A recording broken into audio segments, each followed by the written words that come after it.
remember saying we wanted like a spin-off or web series with you and with Maze and Trixie. Really? Yeah. Yes.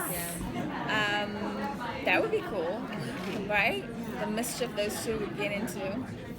Trouble. So how have you enjoyed playing her arc this year? We're really getting to know Maze better this season. Pretty cool.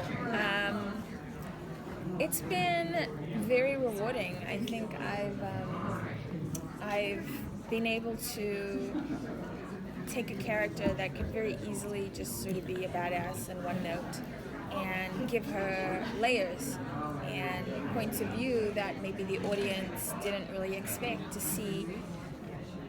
So much humanity, kind of come through this season. So that's been really fun to explore. And, I think the writers have just been very smart about not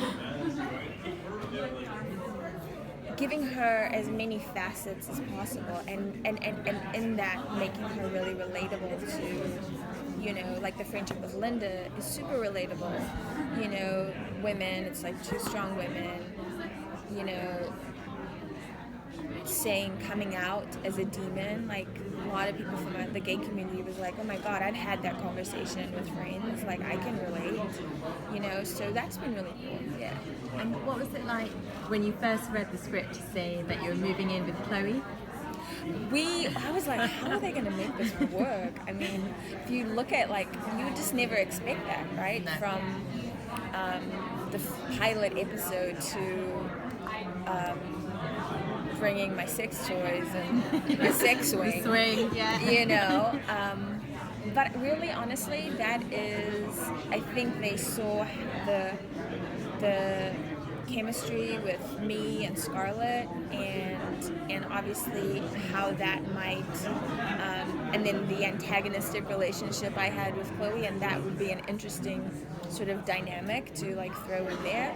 So I thought they were really clever about how they kind of introduced it and where they've taken it to, up until this point. So obviously she is such an interesting character. Do you have a favourite Maze trait? Her loyalty. Yeah. To her friends or people that she cares about. Yeah.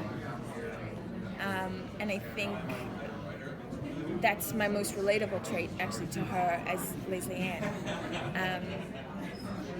You see that more and more with those relationships like Trixie and Chloe. 216, I pretend to be a lesbian lover with Chloe, and it's super fun. And I go and help her, so it's it's cool. How does Lucifer being gone impact Maze? What is it like when you come back for her? Well, she doesn't, she has, I don't think she's really that happy, obviously, that she doesn't know what's going on, but it's not an unusual, he's done this before. It hits Chloe more, I think, than anyone else because of the nature of their relationship, how close they've got, and obviously what's happened, the kiss, and, where things sort of going. So, I think she's probably more annoyed that she doesn't know what the big picture is, and that comes to a head in 217. Yeah. And how does she feel about Amenadiel? Because obviously, initially it looked like she was sort of using him, but now it's been unclear. I think they'll always be connected in the sense that she did take his virginity.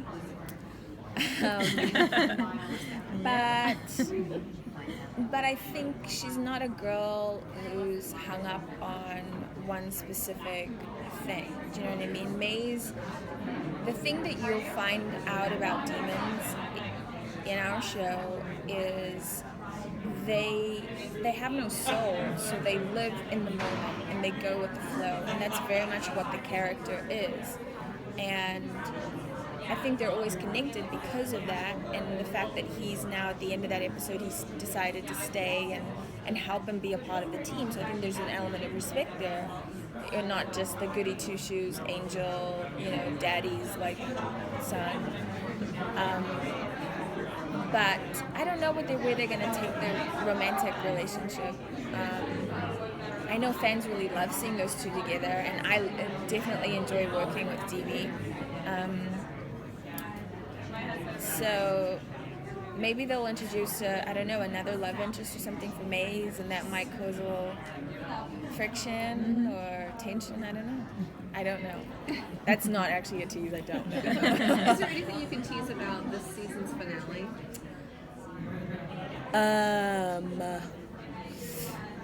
There's some real heavy stuff with Maze and Linda, like some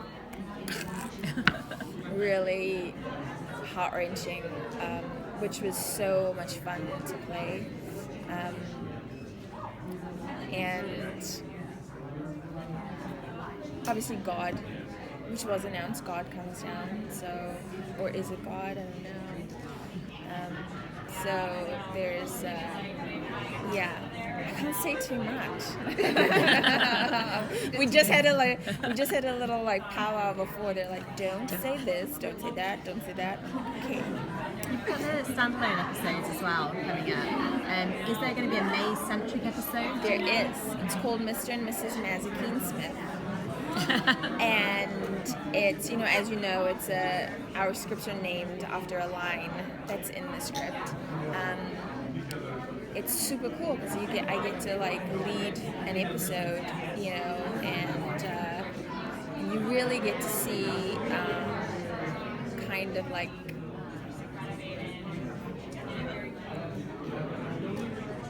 it's tied into like her bounty hunting somewhat. But you definitely get to see like 40 different sides of Maze in that episode. And it was just physically fun to do because I was pregnant, fighting, beating up boys, which is cool, but hard. For women who have had babies, if any of you have had, it's hard to do that while you're pregnant. It was good. Yeah. One more, just back to the beginning with you, your character Maze and Trixie. You two are so awesome on screen. Do you get into hijinks off screen ever? I could see you plotting and teasing the other cast a little. I love Scarlett so much. We've had play dates before with our dogs, like she's come over and hung out. It's tricky with her, like, because she has to do school. So she finishes a scene, and then, the rules are she has to do like 20 minutes of school, so she has to go straight to a tutor. But she is really sweet. She always comes and like, wants to feel the baby. I've told her to like think of some names to help me, So she's a very sweet kid. Like, I've always wondered how parents do that with kids in the business, But Sam, her mother, and her dad they've done like such an amazing job. She's the most normal, down-to-earth little girl you'll ever meet, who's still very much a kid, but then come action, she's just like so professional and knows her lines. So, she's definitely one of my faves to work with. I love my Maze and Trixie scenes.